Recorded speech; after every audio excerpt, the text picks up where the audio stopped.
guys, we're standing here in the front yard. We are at the northwest corner of the property. Hope you guys are all doing good out there. I know it's crazy times and a lot of uncertainty.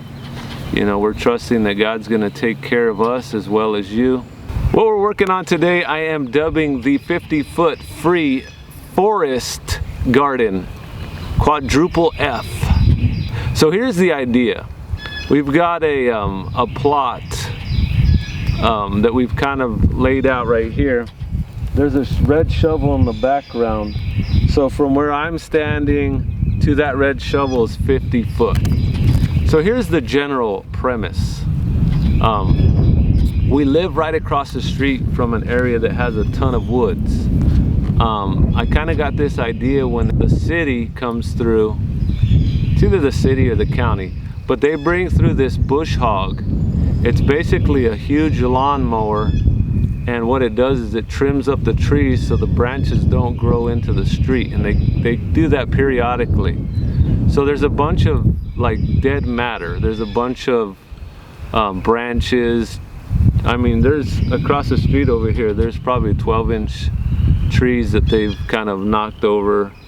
And so what I was thinking is, what if we could use all this plant matter and build a little garden, basically a free garden from just stuff that we collect.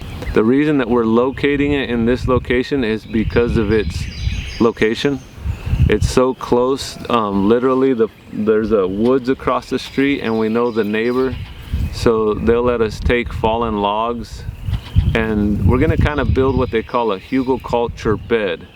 So what we'll do is we'll start out, we're on a slope here, and we're gonna start out with a line on contour generally. We didn't really bring out the level and completely find that we were on contour. We're gonna do this kind of crude. We're not gonna really do a whole lot of measurements. We're gonna do it roughly 50 feet long, and lay logs out right here to slow the water runoff, and then basically build a mound that we can plant into. It may take a while for this to get established, but my idea is if we get it started, eventually it'll be beneficial. The other thing is, if you look at the grass here, this area right here doesn't have real good grass. So it's not an area that we're sacrificing as far as pasture, because we want to bring in some chickens and some sheep, maybe even a goat or two for the goat lover that's sitting right below this camera. Caspian goat lover. So yeah, so this area is kind of unproductive. If you can see, like in the background, all the grass, you can see the house over in this direction, and the grass in that area is very green. I'm guessing they fertilized it in years past and really kept up with it. But this area is just kind of a rundown, not real high density nutrients. But it does have fairly decent soil. We dug around in here a little bit, and it seems decent. It's not all rocks, and it's not completely bad. So we're gonna get started on the work and the layout and rock and roll. It's go time.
on the downhill side, and this is an anti-roll device right here.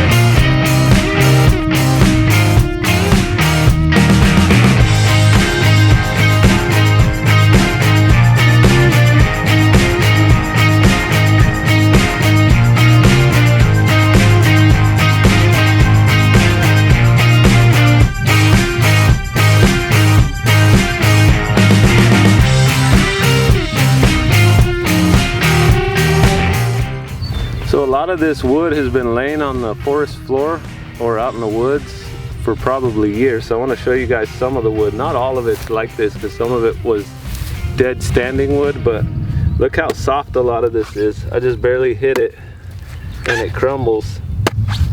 So you can see it just kind of breaks out. But check this out. Like, here's a piece of it, and this is why we're doing this, because this wood holds water. Not only does it release nutrients, but look how much water this holds. See the water just pouring out of it? See that? It's like a sponge. So one of the issues that we have here is we have a lot of clay soil.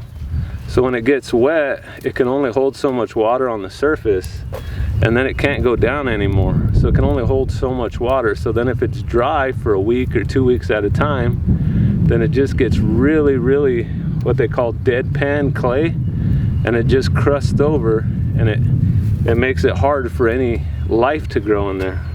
Look, here's another piece. You can see all the water in it. So the roots, they'll go down into this. A lot of these actually have mushrooms and stuff and little sprouts growing in them. The roots will go down into this stuff, and then they'll start to extract that water when they need it. This is an ongoing project, so stay tuned. Make sure you subscribe to the channel if you're not subscribed. It does require that you have a YouTube account. I keep getting questions saying, why can't I subscribe? Why can't I like your video? You must have a YouTube account set up to subscribe and to like the videos. If you enjoyed this content, please hit the like button. Thanks for watching.